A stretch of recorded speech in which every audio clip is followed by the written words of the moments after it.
Olá, professor Cássio aqui. Vamos dar uma olhadinha no exercício 5 da lista de circuitos RLC. No exercício 5, ele tem um circuito inicialmente, tem uma fonte independente de 6 volts, aí tem aqui um resistor de 20 kΩ, né? Essa fonte está conectada a um indutor aqui de 2/13 Henries, né? Esse indutor aqui a gente tem ele conectado, tem uma chave, né, que vai conectar ele em paralelo com um capacitor. Esse capacitor ele está conectado aqui, então essa partezinha aqui do circuito desconsidere. E aqui em paralelo com o capacitor tem um resistor de 0,1 ohm e um capacitor de 250 milifarad. Então essa chave, ela no instante t igual a zero, ela é fechada e a gente quer analisar, achar uma, a gente procura, né? A gente tem corrente no indutor, corrente no capacitor e a corrente no resistor. A solução do problema, o item A, ele pede uma expressão para IL de t, né? Qual que é a expressão de IL de t? O item B, ele pede qual que é a expressão da corrente no resistor, no tempo, né? Então a gente tem que analisar. Então antes, né? Ou vamos dizer, para um instante t menor que zero. O que a gente tem? Quando aquela chave lá está aberta. Quando a chave está aberta no circuito, o circuito é a fonte, o resistor de 20K, e aí eu tenho um capacitor, vamos dizer um pouquinho mais para baixo aqui, resistor de 20K, o meu ramo da chave está aberta, né? Então posso ser simplesmente um circuito aberto aqui, capacitor, o resistor e o indutor aqui. Então tem o capacitor, o indutor e o resistor de 0,1 ohms e 6 volts aqui nessa fonte, né?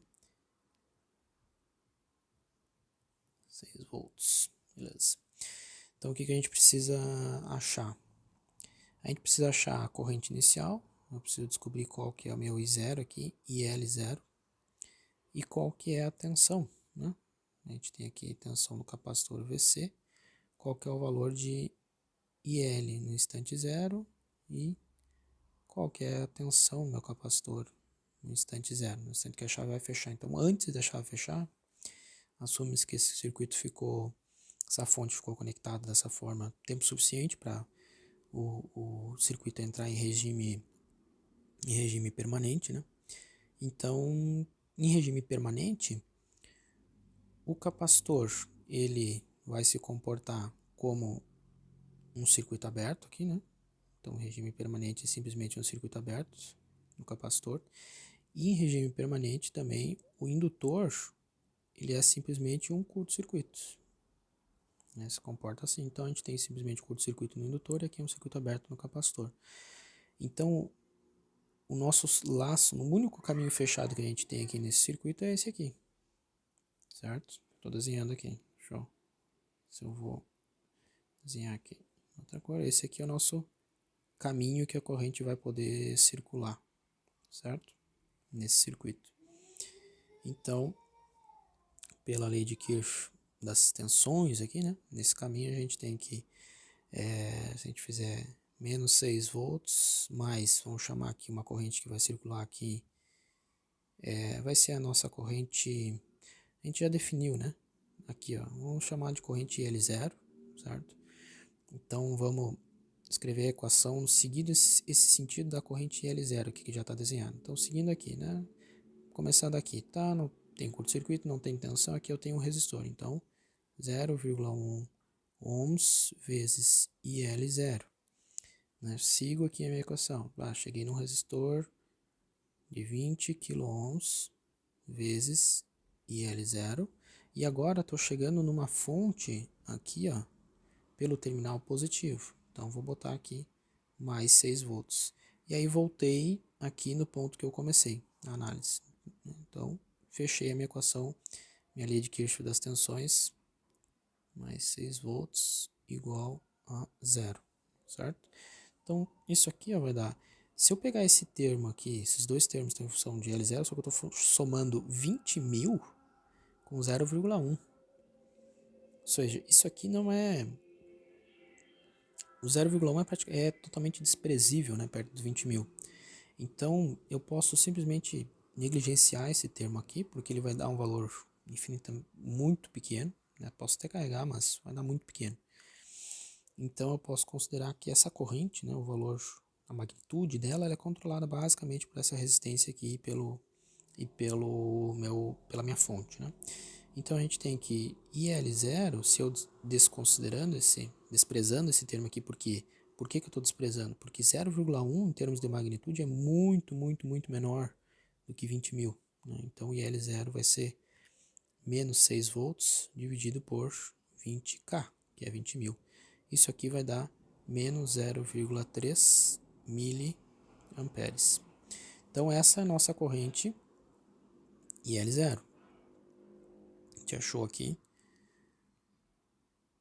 que a nossa corrente L0 ela vale menos 0,3, deixa eu escrever tudo de novo, não vai dar espaço, e L0 vale menos 0,3 miliamperes. E quanto que vale então VC? Bom, VC, né, essa tensão aqui no circuito VC0, ó, ela está em paralelo com esse resistor aqui de 0,1. Então o VC de 0 é simplesmente a minha corrente L0, que eu calculei, certo? A resistência de 0,1 ohms vezes essa corrente. Só que aí tomar o cuidado que se eu estou assumindo essa polaridade aqui, ó, menos VC, então eu tenho que assumir qual que é uma corrente que está fluindo no resistor do terminal que eu chamei de positivo para o negativo. Quanto que vale essa corrente aqui, ó? Vindo lá do positivo para o negativo. IL0 ao sentido de L0. IL0 tá para lá. Eu tenho menos 0,3 miliamperes nesse sentido. Aqui. Então, quanto que vale a minha corrente nesse sentido? Aquela questão das convenções de sinais. Vale 0,3 miliamperes. Certo? Positivo. Aqui para a gente não achar o valor da tensão inicial com o sinal, com a polaridade errada. Né? Então, a tensão no capacitor é igual a tensão no resistor, que vale a resistência vezes a corrente que está passando lá, que agora é, cuidado, 0,3 miliamperes positivos, certo? Positivos por quê? Por isso aqui, ó, se eu considerei a polaridade que eu quero saber da tensão no capacitor é positiva aqui, negativa aqui, então para aplicar a lei de Ohm, né, na forma natural, eu tenho que saber qual que é a corrente que está fluindo no resistor, do potencial positivo em direção ao potencial negativo. Ela vale 0,3 miliamperes positivo, certo? Então, essa tensão aqui da VC0, né, vai dar 0,03 milivolts ou, né, 30 microvolts, certo? Então, essas são as condições iniciais. Corrente e tensão inicial no capacitor. Agora, voltando lá no nosso circuito inicial, quando essa chave ela é fechada, certo? Quando essa chave aqui ela for fechada, agora o nosso circuito vira o seguinte, isso aqui vira um curto-circuito. E agora esse nó aqui, ó, do indutor, ele está ligado diretamente nesse nó do capacitor. Ou seja, essa chave curto-circuitou isso aqui. Antes eu tinha dois nós diferentes no meu circuito, agora eles são o mesmo nó, porque eles estão ligados por um curto-circuito, certo? Então agora essa fonte, a corrente dela, né, ela vai continuar fluindo aqui da fonte 0,3 miliamperes, vai, porque eu tenho 6 volts aplicado nesse 20K. Só que ela vai fluir só aqui, ó. Ela vai ficar concentrada aqui. Então essa fonte, ela não transfere mais energia agora para esses elementos que estão aqui embaixo, certo? Então o nosso circuito para T maior que zero, né, a partir do fechamento da chave, ele vira, a parte que nos interessa, né, que a gente quer, é simplesmente um indutor paralelo com o capacitor, paralelo com o resistor, né? Aí a gente tem aqui IL, IC e IR.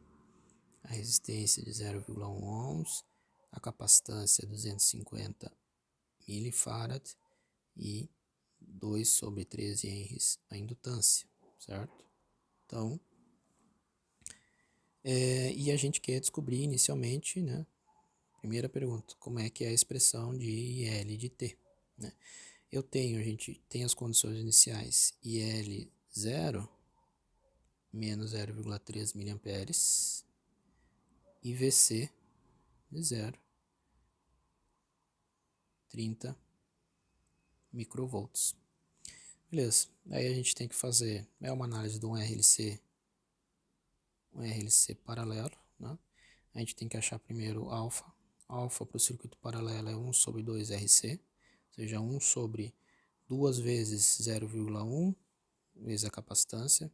Isso aqui vai dar, agora eu estou lembrando de cabeça, né? Mas se eu não estou enganado, isso aqui vai dar 20 segundos na menos 1, né? Que é o parâmetro coeficiente de amortecimento, ele é a unidade dele em segundos na menos 1, dá 20. E o ômega zero, que é o 1 sobre raiz de LC, ele vai dar 5,09.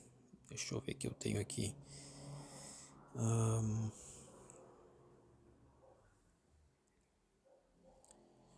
Só um segundinho.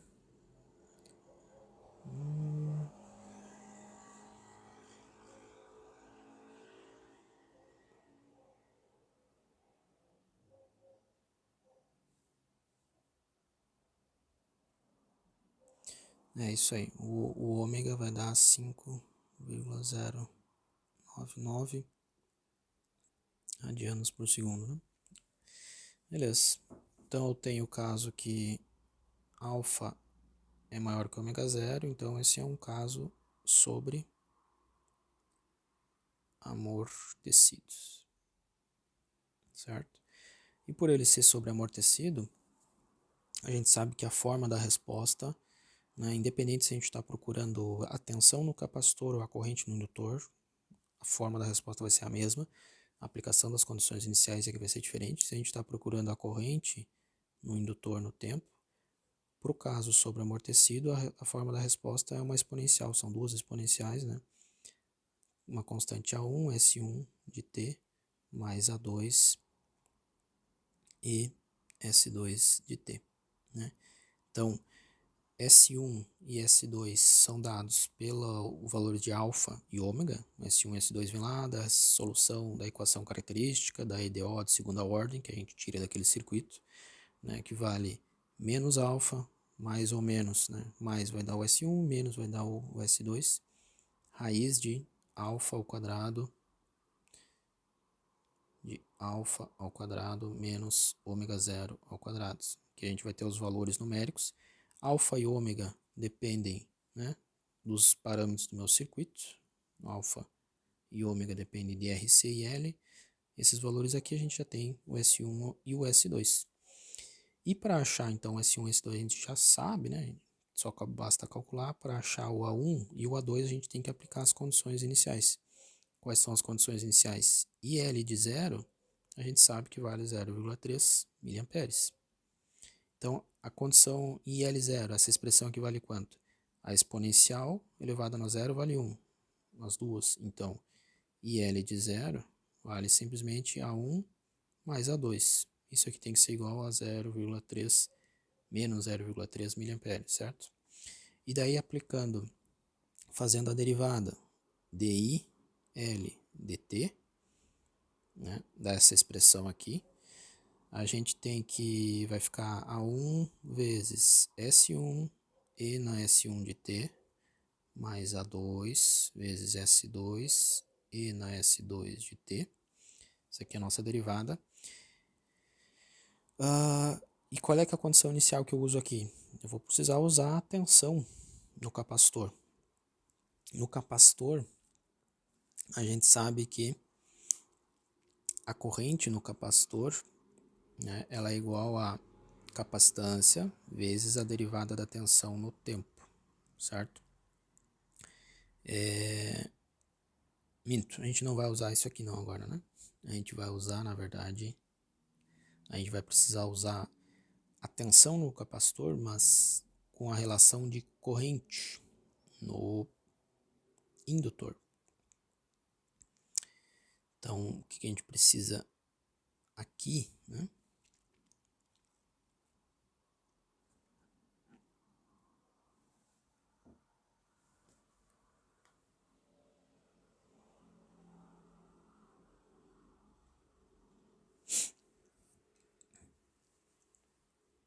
É daquela relação que a tensão no indutor ela é proporcional à indutância vezes a derivada de IL dt, né? Então, essa expressão de IL dt eu vou relacionar aqui. Só que quanto é que vale a tensão no indutor? Bom, como os elementos eles estão em paralelos aqui, né, no circuito, para t maior que zero, a tensão, eu sei que no instante zero eu tenho o valor da minha condição inicial. Se meu capacitor vale 30 milivolts, então, microvolts, né, o meu indutor também vale 30 microvolts em t igual a zero, porque eles estão em paralelo. Então, eu sei que no instante zero, isso aqui vale 30 microvolts, né? E aí, eu também sei que essa derivada aqui, essa expressão aqui, DI, dt, pro instante t igual a zero, ela vai valer o quanto?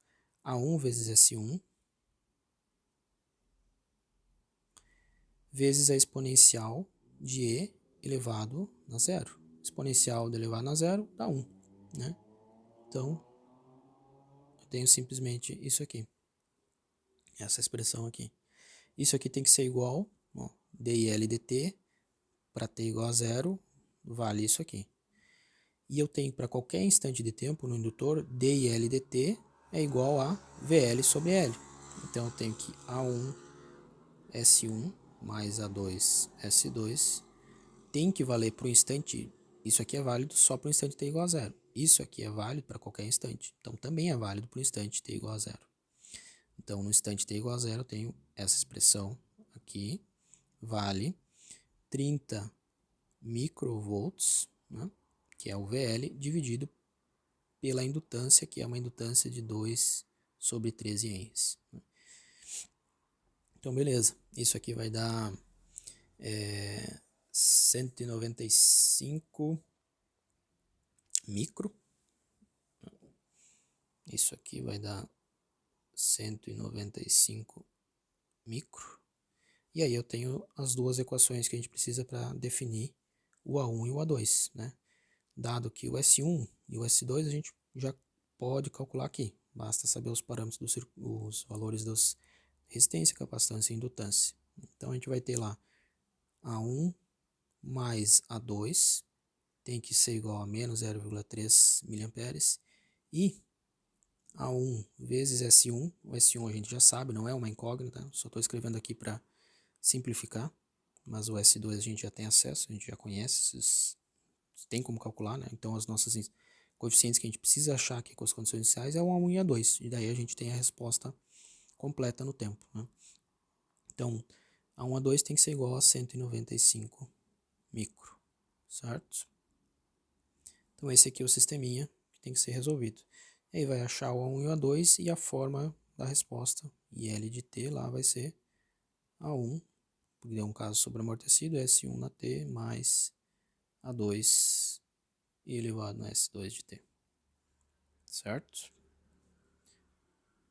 Claro que aqui a expressão substituindo esses valores, né, vai dar valores quebrados aí, né?